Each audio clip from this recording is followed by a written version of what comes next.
ఇది ఆ అమ్మాయి, ఇది మనం. మొదట్లో ఇద్దరికి అసలు పడేది కాదు. చూస్తే చీ అనేది, నేను చీచి అనేవాడిని. తిట్టుకోవడం, కొట్టుకోవడం, కట్టుకోవడం చాలా చండాలం ఉండేది. ఏమైందో తెలీదు.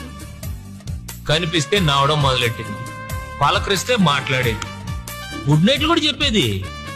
సడన్ గా ఓ రోజు నువ్వంటే నాకు ఇష్టం అనేసింది. దెబ్బ క్యారెక్టర్ టర్న్ అయిపోయింది. మరి నీ క్లాస్ తిప్పలేదే? అదేంటి అలా పెట్టా? అదే మన పరిస్థితి. నిలబడలేం, తిరగబడలేం. ఎక్కడో మనకి చిన్న డిస్టర్బెన్స్. అబ్బో ఆ కళ్ళు, అబ్బాబాబా అమ్మాయి కదరా బాబు ఇది. ఏ ముత్యము ఏ మబ్బులో దాగున్నదో తెలిసేదెలా, ఏ స్నేహము అనుబంధమై ఒడిచేరునో తెలిపేదెలా. నా గుండె పొదరింట నీ కళ్ళు వారాక ఏ ఆశ చివురించేనో.